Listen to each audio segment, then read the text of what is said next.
இரண்டாம் அத்தியாயம். தலைநகரம். கோட்டை மதிலின் அருகே ஒரு பிரம்மாண்டமான அகழி. அகலம் சுமார் 100 அடி. குனிந்து பார்த்தால் தலை சுற்றும் அளவுக்கு ஆழம். அகழியின் அடியில் இருண்ட நிறமுடைய நீர் அமைதியாக தேங்கி நின்றது. நமது பிரயாணிகள் வந்த அந்த ராஜபாதை அகழியின் அருகில் வந்ததும் இரண்டாக பிரிந்தது. ஒன்று வலப்புறமாக, மற்றொன்று இடப்புறமாக. இரண்டும் கோட்டை மதிலை சுற்றி கொண்டு அகழி கரையோடு சென்றன. வண்டிகளும் மனிதர்களும் யாரும் நேரே கோட்டைக்குள் செல்லவில்லை. மதிலை சுற்றிதான் சென்றார்கள். அகழியின் மேல் ஒரு குறுகிய மரப்பாலம். அது நேராக கோட்டை வாசல் வரை சென்று கொண்டிருந்தது. புத்த பிக்ஷு பரஞ்சோதிக்கு சைகை காட்டி அந்த மரப்பாலத்தின் மேல் நடந்து சென்றார். பரஞ்சோதியும் அவரை பின்தொடர்ந்தான். இதென்ன சுவாமி, இவ்வளவு சின்ன பாலமா? கோட்டைக்குள் வண்டிகளும் யானைகளும் எப்படி போகும் என்று கேட்டான் பரஞ்சோதி. இந்த வாசல் வழியாக போக முடியாது. வடக்கு வாசலிலும் கிழக்கு வாசலிலும் பெரிய பாலங்கள் இருக்கின்றன. அவற்றில் யானைகள் கூட போகலாம் என்று சந்நியாசி சொன்னார். பாலத்தை தாண்டி கோட்டை வாசலருகில் வந்தார்கள். அங்கே ஒரு சேமக்கலம் கட்டி தொங்கியது. அருகில் ஒரு மரக்கட்டை. சந்நியாசி அந்த கட்டையை எடுத்து சேமக்கலத்தில் டக் டக் என்று தட்டினார். மேலிருந்து ஒரு குரல், யார் அங்கே?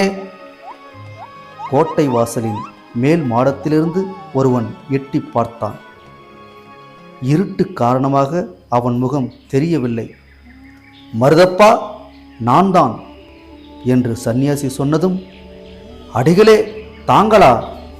இதோ வந்துவிட்டேன் என்று சொல்லிவிட்டு அவன் மறைந்தான். சற்று நேரத்தில் கோட்டை கதவின் தாள் திறக்கும் சத்தம். ஒரு மனிதன் உள்ளே போகக்கூடிய அளவு சிறிய துவாரம். புத்த பிக்ஷு அதன் வழியே உள்ளே சென்று பரஞ்சோதியின் கையை பிடித்து அவனையும் உள்ளே அழைத்தார். அடுத்த கணமே கதவு மறுபடியும் மூடப்பட்டது. பரஞ்சோதி உள்ளே நுழைந்ததும் நகரத்தை நோக்கி பார்த்தான். எங்கே பார்த்தாலும் தீப ஒளி. ஆயிரக்கணக்கான தீபங்கள் நகரத்தை ஒளிமயமாக மாற்றியிருந்தன. மக்கள் பேசும் கலகல என்ற ஓசை. பரஞ்சோதி இதுவரை எவ்வளவு பெரிய நகரத்தை பார்த்ததே இல்லை. பார்த்தபடியே பிரமித்து நின்றான். புத்த பிக்ஷு காவலனை நோக்கி கேட்டார், மருதப்பா, நகரில் ஏன் கலகலப்பு குறைந்திருக்கிறது? கோட்டை கதவை இவ்வளவு சீக்கிரம் ஏன் சாத்தினீர்கள்? சுவாமி, இன்று காலை முதல் நகரம் ஒரே கோலாகலமாய்தான் இருந்தது.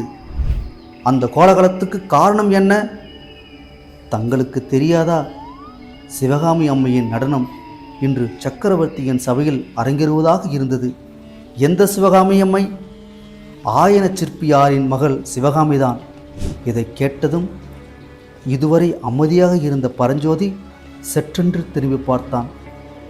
யார் ஆயன சிற்பியா என்று கேட்டான்.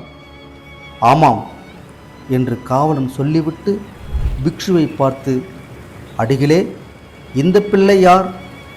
இவன் என் சிஷியன். நீ மேலே சொல்லு. சபையில் பாதி நடனம் நடந்து கொண்டிருக்கும் போது அவசர தூதுவர்கள் செய்தியுடன் வந்தார்களாம். சக்கரவர்த்தி சற்றென்று எழுந்து போனாராம். திரும்பவே இல்லை. குமார சக்கரவர்த்தியும் மந்திரிகளும் எழுந்து போய்விட்டார்களாம். அதனால்தான் அஸ்தமித்ததும் கோட்டை கதவை சாத்த சொன்னார்கள். யுத்தம் வருமோ சுவாமி? ஆனால் காஞ்சி சக்கரவர்த்தியுடன் போர் செய்யக்கூடிய அரசன் இப்போது இல்லையே. அப்படி சொல்லக்கூடாது மருதப்பா. இன்று மகுடம் தரித்தவர்கள் நாளைக்கு. அது போகட்டும். உன் மகன் சௌக்கியமா? தங்கள் கிருபையால் சௌக்கியமாக இருக்கின்றான். ஒரு காலத்தில் மருதப்பனுடைய மகனை பாம்பு தீண்ட உயிர் பிழைப்பதே சந்தேகமாக இருந்தபோது இந்த புத்த பிக்ஷு மந்திர ஔஷதங்களால் அவனை குணப்படுத்தினார். அதனால்தான் மருதப்பனுக்கு அவர் மீது அளவில்லா பக்தி. என்னால் ஒன்றுமில்லை, எல்லாம் புத்த பகவானின் கருணை என்று சொல்லிவிட்டு பிக்ஷு மேலே நடந்தார். பரஞ்சோதியும் அவருடன் சென்றான். அடிகளே, கோட்டைக் கதவு சாத்தப்பட்டிருக்கும்போது உங்களை மட்டும் எப்படி விட்டார்கள்? இந்த காவி துணியின் மகிமைதான். அப்படியானால் சமணர்களுக்கு அவர்கள் அரசியல் விஷயங்களில் தலையிட்டார்கள். நாங்கள் அந்த வழிக்கே போவதில்லை. சற்று நேரம் கழித்து பிக்ஷு கேட்டார், என்னுடன் பௌத்த விகாருக்கு வரப்போகிறாயா? இல்லை சுவாமி, நாவுக்கரசர் மடத்துக்கே போக வேண்டும். அது என் தாயாரின் கட்டளை.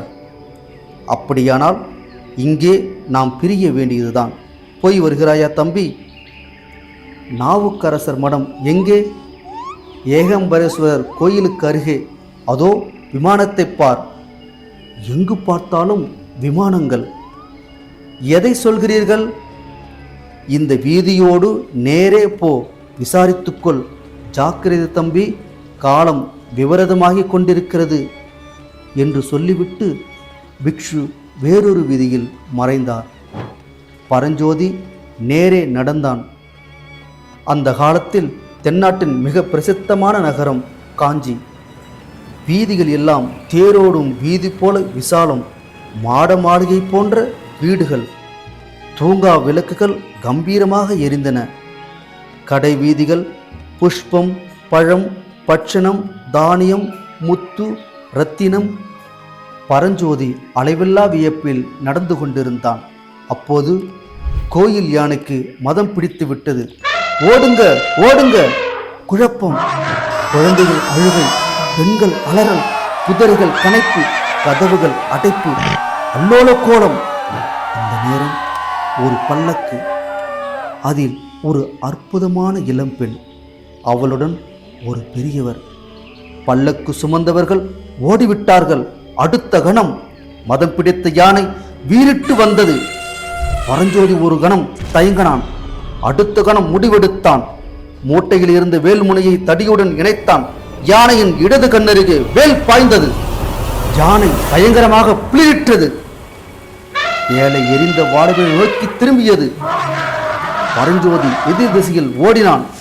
யானை அவனை பின் தொடர்ந்தது. இறுதியில் மத யானையை அடக்க வேறொரு யானை வந்தன. நெஞ்சி துடிதுடித்து போய் நின்றான் பரஞ்சோதி. ஒரு சுமைதாங்கியில் உட்கார்ந்தான். வானில் பூரண சந்திரன், இளந்தென்றல். சிந்தனை, நான் ஏன் வேலை எறிந்தேன்? அந்த இளம்பெண் அவளின் தந்தை. ஒருவேளை அவள் சிவகாமியா? எண்ணிக்கொண்டே அவன் சாய்ந்தான். கண்ணிமைகள் மூடின. நித்ரா தேவி அவனை தழுவினாள்.